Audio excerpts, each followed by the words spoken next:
cordial saludo. Un día más, con la gracia del Señor, proseguimos el comentario del Catecismo de nuestra Madre la Iglesia. Dice el siguiente de los puntos, en 1268. Los bautizados vienen a ser piedras vivas para edificación de un edificio espiritual, para un sacerdocio santo.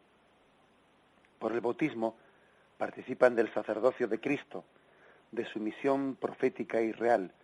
Son linaje elegido, sacerdocio real, nación santa, pueblo adquirido para anunciar las alabanzas de aquel que os ha llamado de las tinieblas a su luz admirable. El bautismo hace participar en el sacerdocio común de los fieles. Una de las, por lo tanto, consecuencias de esta incorporación a la Iglesia es la participación en el sacerdocio común de los fieles. Llamamos sacerdocio ministerial aquel que ha recibido el sacramento del orden sacerdotal. Y llamamos sacerdocio común de los fieles, común pues por el hecho de que no porque sea de una dignidad pues ínfima, ¿no? Porque nosotros la palabra común decimos, bueno, esto es común, que parece que entonces no tiene valor porque es común. Ojo, no en ese sentido. No en el sentido de que sea un sacerdocio devaluado, no, sino en el sentido de que lo tenemos todos los bautizados. El sacerdocio común de todos los bautizados es un sacerdocio que nos incorpora a Cristo, nos asemeja a Cristo en su función de sacerdote, profeta y rey. Ya tuvimos ocasión de hablar eso en su momento, pero estamos participando de Cristo, que es sacerdote. Y todo cristiano es sacerdote, todo bautizado puede participar de esa función sacerdotal de ofrecer sacrificios a Dios. Todo bautizado está llamado no tanto ya a ofrecer cosas a Dios, sino a ofrecerse él mismo como sacrificio agradable a Dios. Todo bautizado, en el fondo, tiene que repetir aquella misma frase de Cristo que cuando, como dice la carta a los Hebreos, cuando entró en el mundo dijo: sacrificios y ofrendas no los aceptaste, aquí estoy yo para hacer tu voluntad. El verdadero sacrificio es ofrecerse uno a Dios. Esa es la única ofrenda, unido a Cristo que le dijo al Padre: aquí estoy para hacer tu voluntad, repetir también nosotros esa misma ofrenda de Cristo al Padre. Por lo tanto, somos sacerdotes con Cristo, somos también profetas para proclamar ante este mundo la palabra de Cristo a tiempo y a destiempo, cuando suena bien y cuando suena mal, cuando es gozoso proclamarla o cuando a veces uno pues tiene que unirse al Cristo mártir para poderla proclamar. Y somos también reyes. Esa realeza supone ser señor, para empezar, de uno mismo, ser señor de nuestra propia voluntad. Y ver también cómo somos señores de los bienes creados, no estar esclavizados por ellos, sino que ser reyes es que el hombre sea la cumbre de la creación y por lo tanto no estar esclavizado por otras criaturas, ¿no? Sino que Dios las ha puesto a nuestro servicio para gloria de Dios. No como a veces ocurre, ¿no? Que vemos que el ser humano está esclavizado por los bienes que posee. Estamos llamados a ser reyes y no esclavos de todos los bienes materiales, de la propia voluntad y de todos los bienes materiales. Por lo tanto, sacerdotes, profetas y reyes, ¿no? Los bautizados somos piedras vivas en la construcción, en la edificación de la Iglesia. Por desgracia, muchas veces cuando la gente pues popularmente no escucha la palabra Iglesia, lo primero que le viene a la mente pues es la torre de la Iglesia, el cura, el campanario, el obispo o el papa. La palabra Iglesia dentro de una sociedad secularizada, cuando es pronunciada así sin más, lo primero que trae a la memoria, a la mente, es algo exterior a nosotros. Y eso es un gran error. La Iglesia no es algo que esté fuera de ti. La Iglesia La Iglesia está formada por piedras vivas y tú eres una piedra viva en esa construcción del templo de Dios. Tenemos que purificar muchas cosas cuando vemos a la Iglesia como algo exterior a nosotros. Y cuando los cristianos hablamos de la Iglesia y lo que la Iglesia debería de hacer y lo que la Iglesia debería de cambiar, siempre estamos hablando en unos términos como si yo estuviese fuera de ella. Pero bueno, ¿cómo podemos hablar así? Lo que la Iglesia debería de hacer, ¿no? En vez de lo que deberíamos de hacer, lo que yo debería de, no, pues eso es un gol que nos han colado, ¿no? Un gol que esta secularización nos ha metido o que nosotros nos hemos permitido meter en propia puerta. Hay veces que se nos ha colado una mentalidad secularizada por debajo de la puerta y nosotros ni nos hemos enterado. Lo gordo no es que nos hayan metido un gol, lo gordo es que encima tú te piensas que se lo has metido al enemigo cuando te lo han metido a ti y tú eres inconsciente de ello.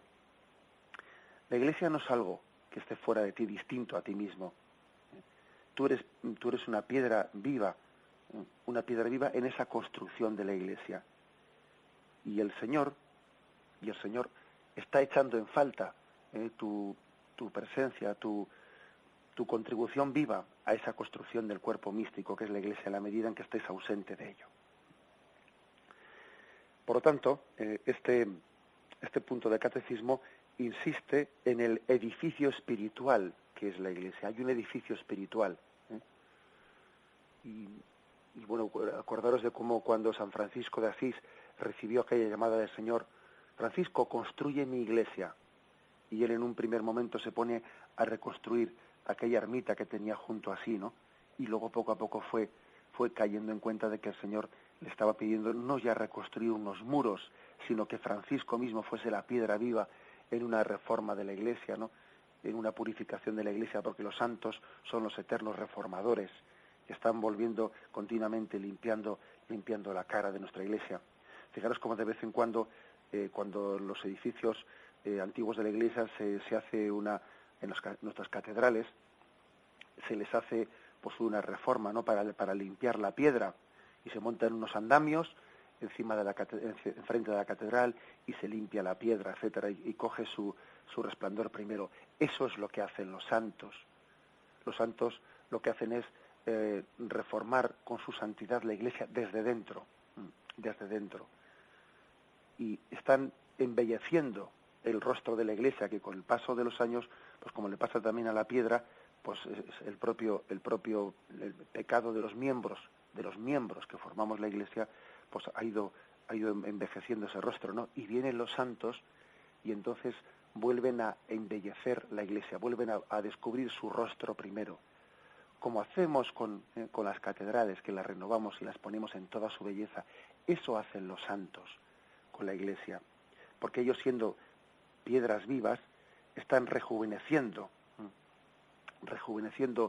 su rostro, embelleciéndolo en la medida en que es un fiel reflejo del Cristo que vive en la Iglesia, que está identificado con ella. El punto 1269. Damos un paso más. Dice así: hecho miembro de la Iglesia, el bautizado ya no se pertenece a sí mismo, sino al que murió y resucitó por nosotros. Dice aquí, vamos a ver estos dos textos: ¿o no sabéis que vuestro cuerpo es santuario del Espíritu Santo que está en vosotros y que no os pertenecéis? Porque el amor de Cristo nos apremia al pensar que si uno murió por todos, todos por tanto murieron, y murió por todos para que ya no vivan para sí, sino para aquel que murió y resucitó por nosotros. Es decir, que en la medida que somos hechos miembros de la Iglesia, dice aquí, ya no nos pertenecemos a nosotros mismos. ¿Qué quiere decir? Que el horizonte de nuestra vida es mucho más amplio. O sea, que no somos como aquellos que únicamente piensan en yo, mí, me, conmigo. Aquellos cuyas preocupaciones comienzan y terminan en sí mismos. aquellos que únicamente se miran al propio ombligo, ¿no? Y buscan una calidad de vida en estar cómodos y olvidarse de los demás, no. Aquel que es miembro vivo de la Iglesia ya no se pertenece a sí mismo y hace suyos todos los gozos y los sufrimientos del cuerpo místico de Cristo, que es la Iglesia. Su horizonte es así de amplio. Esto creo que es muy importante, es decir, sentir con la Iglesia, sentir con el cuerpo místico de Cristo y hacer suyos sus gozos, sus sufrimientos. A eso se refiere ese ya no os pertenecéis. Es decir, tus horizontes son mucho más amplios. Continúa este punto del catecismo. Por tanto, está llamado a someterse a los demás, a servirles en la comunión de la Iglesia y a ser obediente y dócil a los pastores de la Iglesia y a considerarlos con respeto y afecto. Aquí se nos ofrece una serie de textos que vamos a ir leyendo. Por tanto, está llamado a someterse a los demás. Dice Efesios 5:21. Sed sumisos los unos a los otros en el temor de Cristo. Porque es así, porque en la Iglesia somos unos servidores de los otros. Una de las cosas que más me impresiona a mí de ese texto de Caín y Abel, cuando Caín ha matado a Abel y se esconde, y Abel le llama y le dice: Caín, ¿dónde está Abel? ¿Dónde está tu hermano Abel? Y el otro le responde: ¿acaso soy yo el guardián de mi hermano? Pues claro que lo eres, Caín. Claro que eres el guardián de tu hermano. Estás llamado a unir su vida, tu vida a la suya, y su vida a la tuya. Por eso dice: sed sumisos los unos a los otros en el temor de Cristo. Dentro de nuestra Iglesia existe también una obediencia mutua. Decía San Ignacio de Loyola que hay niveles en la obediencia, ¿no? Y uno es obedecer a nuestro superior, pero también existe una obediencia a aquel que aunque no sea superior en jerarquía, pues como miembro del cuerpo de Cristo es como si fuese mi superior, incluso una obediencia al inferior. Es decir, la obediencia es la actitud humilde de servicio. Cristo está, entre comillas, obedeciendo también a sus apóstoles cuando se pone de rodillas delante de ellos y les limpia los pies. Está obedeciendo al imperativo de la caridad, al imperativo de la caridad. Pues porque mandar es servir, y nos apremia el amor de Cristo para ser servidores de nuestros hermanos, para ponernos de rodillas ante ellos y limpiarle los pies. Someteros unos a otros, servir unos a otros. Se nos ofrece también otro texto, 1 Corintios 16, versículo de 15 al 16. Hacedlo todo con amor. Os hago una recomendación, hermanos. Sabéis que la familia de Estéfanas son las primicias de Acaya y se han puesto al servicio de los santos. También vosotros mostraos sumisos a ellos y a todo aquel que con ellos trabaja y se afana. O sea que aquí San Pablo pide una colaboración absoluta, una colaboración incluso que sea sumisión, mostraros sumisos unos a otros, ¿no? Que con cuánta facilidad, ¿no?, puede ocurrir entre nosotros dentro de la Iglesia que exista aquello que también recogen los evangelios, que discutían detrás de Jesús a ver quién era el más importante. Y Jesús les dice: mira, el que sea más importante de vosotros, que sea el servidor de todos. ¿En qué malo es, ¿no?, que entre nosotros existan fricciones por motivos de protagonismos, de querer aparentar, de querer, pues yo qué sé, ¿no?, de querer todo el mundo tener un puesto en el que aparezca más en público que el otro, más protagonismo, más... O sea, qué mala señal es esa, ¿eh? Entre nosotros debe de existir sencillamente un deseo de servicio mutuo uno a otro, un deseo de desaparecer y en ese desaparecer dejar que Cristo crezca, y que yo disminuya. Y ojalá pudiese ser posible, pues que Cristo, que su presencia fuese mayor, desapareciendo yo más, ¿no? Si en un momento determinado, pues yo puedo hacer que mi presencia en un servicio eclesial pase más desapercibida y que de esa manera Cristo sea mejor servido, bendito sea Dios. Si tengo que dar la cara también públicamente, pues para que Cristo sea servido, la daré, no tendré tampoco complejo de dar la cara públicamente, pero si yo puedo también permanecer en el anonimato, de manera que Cristo sea glorificado con mi ocultamiento, mejor. Bendito sea Dios. Creo que esta es una cosa importantísima. Estamos llamados a servir a nuestros hermanos, a someternos a ellos. Dice Juan 13, 12, 15, después que les lavó los pies, tomó sus vestidos, volvió a la mesa y les dijo, ¿comprendéis lo que he hecho con vosotros? Vosotros me llamáis el Maestro y el Señor y decís bien porque lo soy. Pues si yo el Maestro y el Señor os he lavado los pies, vosotros también debéis lavaros los pies unos a otros. Amar es servir. Amar es servir. Y eso tenemos que desconfiar o poner por lo menos, no, pedir que sea purificado, ¿no?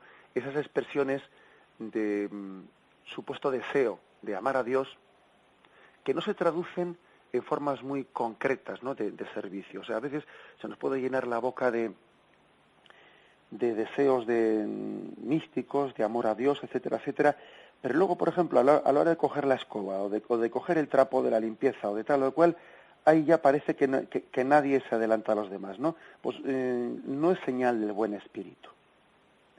O sea, es decir, el deseo de amor a Dios se tiene que traducir hasta en las cosas más sencillas. Como aquel fraile, ¿no?, que estaba en un convento donde todos estudiaban teología y donde todo el mundo tenía así una oración muy mística, ¿no?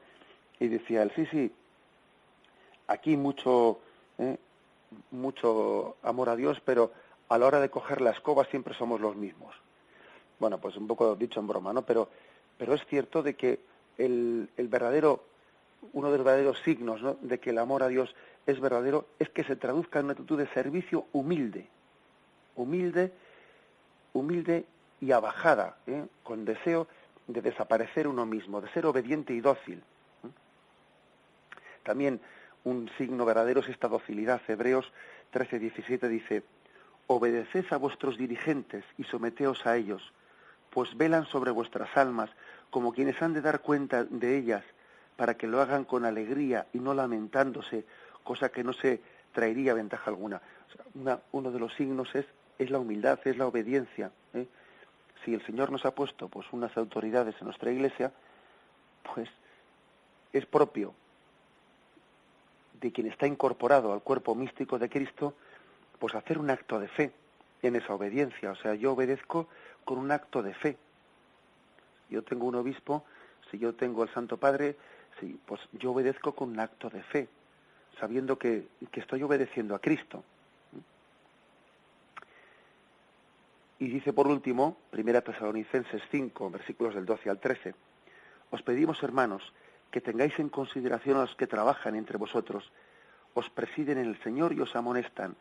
Tenedles en mayor estima, con amor por su labor, vivid en paz unos con otros. O sea que aquí se está insistiendo una y otra vez en esa humildad, en la vivencia, en cómo vivir dentro del cuerpo místico que es la Iglesia. Humildad, obediencia, pero al mismo tiempo una obediencia pues no pasiva, ¿no?, sino activa en el servicio, activa en entregarse mutuamente unos a otros por el amor. Es más que lo hemos dicho, pero lo insistimos, que en nuestra Iglesia de Dios, en esta Iglesia de Cristo, cuerpo místico suyo, la palabra jerarquía no es otra cosa que servicio, servicio. Y lo hemos visto en los papas santos que Dios ha puesto en este siglo XX que ha terminado, ¿no? Lo hemos visto también en el Papa actual, cómo el Papa es el siervo de los siervos, El Papa no es dueño, no se pertenece a sí mismo, es esclavo de la palabra de Dios y ni es dueño de su tiempo, ni es dueño de su vida, de su salud. Bueno, pues hasta el punto de que a veces algunos se escandalizan de cómo se escandalizaron con Juan Pablo II, de cómo una persona puede consumirse sus fuerzas y sus energías, ¿no? Totalmente, porque no se posee, no es dueño de sí mismo. Reinar es servir, reinar es servir, y eso pues lo hemos visto, por ejemplo, en la vida consumida hasta el final de Juan Pablo II. A eso se refiere este punto del catecismo, ¿no? Bien, me despido con la bendición de Dios Todopoderoso. Padre, Hijo y Espíritu Santo, descienda sobre vosotros. Alabado sea Jesucristo.